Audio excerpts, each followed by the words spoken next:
బ్రహ్మాండమైన హామీలు ఒకటి రెండు కాదు ఇచ్చి ఆల్రెడీ ఎత్తగొట్టే పని మొదలుపెట్టినారు. మీరు చూస్తూ ఉన్నారు.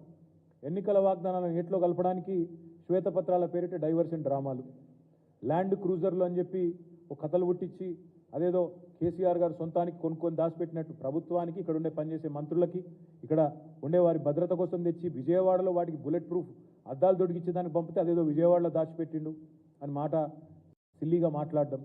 ఇంత దిగజారుడు రాజకీయాలు ఏవైతున్నాయో ఇవన్నీ ప్రజలు గమనిస్తూ ఉన్నారు. ఇవి కేవలం వాళ్ళు ఇచ్చిన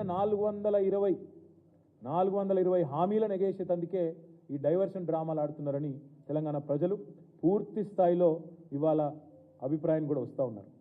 నిజానికి తెలంగాణ రాష్ట్రం సాధించిన విజయాలన్నింటినీ వైఫల్యాలుగా చిత్రీకరించి కాళేశ్వరం లాంటి ప్రాజెక్టుని కూడా బదనాం చేసే ఒక చిల్లర ప్రయత్నం రెండు జాతీయ పార్టీలు కూడా చేస్తూ ఉన్నాయి.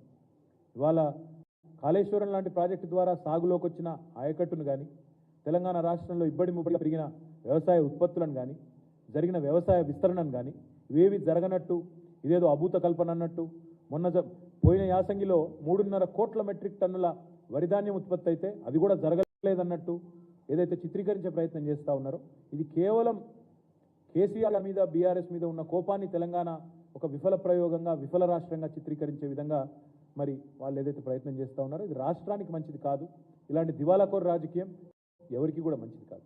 వాస్తవం ఏంటి అంటే ఇవాళ దేశంలో దివాలా తీసిన కాంగ్రెస్ పార్టీ పొరపాటున ఇక్కడ వాళ్ళు ఇచ్చిన హామీలు నమ్మి ప్రజలు అధికారం ఇస్తే రాష్ట్రం దివాలా తీసిందని మాట్లాడుతుంది. దేశంలో దివాలా తీసిన పార్టీకి ఏదో అనుకోకుండా ఇవాళ అవకాశం వస్తే రాష్ట్రమే దివాలా తీసిందని చెప్పి దివాలాకోరు మాటలు మాట్లాడుతూ ఉన్నారు.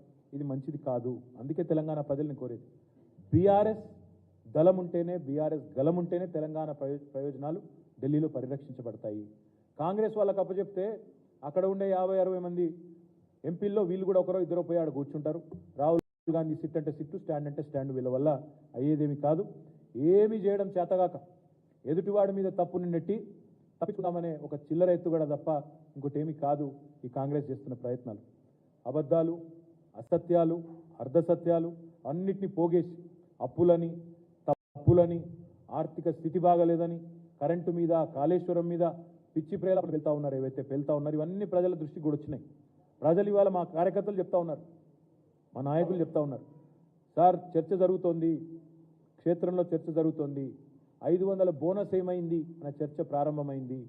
కేసీఆర్ ఉన్నప్పుడు రైతు బంధు బ్రహ్మాండంగా పడుతుండే, వారం రోజుల లోపలనే పడుతుండే, ఇవాళ అతి లేదు గతి లేదు, ఇంతవరకు రైతు బంధు ఏమవుతుందో అడ్రస్ లేదు అనే మాట మాట్లాడతామని చెప్పి మా కార్యకర్తలు, మా నాయకులే చెప్తా ఉన్నారు.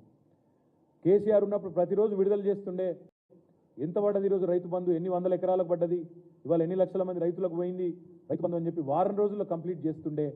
వీళ్ళు వచ్చిన తర్వాత ఆ ముఖ్యమంత్రి గారు మాట్లాడే మాటలు వింటుంటే ప్రజలు నవ్వుకుంటున్నారు అనే మాట కూడా మా నాయకులు, కార్యకర్తలు చెప్తా ఉన్నారు.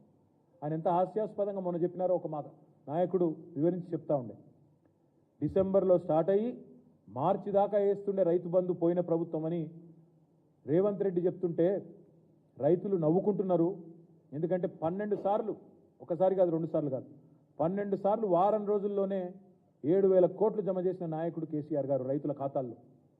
అట్లాంటి కేసీఆర్ గారి గురించి చిల్లరమల్లర మాటలు మాట్లాడితే ముఖ్యమంత్రి స్థాయి వ్యక్తి ప్రజలు ఏమనుకుంటారు, రైతులు నవ్వుకుంటారన్న సోయి లేకుండా మాట్లాడితే, ప్రజలకు వాస్తవాలు తెలుసు అన్న విషయాన్ని కూడా విస్మరిస్తే ఎట్లా అని చెప్పి మా నాయకులు, కార్యకర్తలు ఇవాళ ఆదిలాబాద్ నుంచి వచ్చిన వాళ్ళే ఈరోజు చెప్తా ఉన్నారు.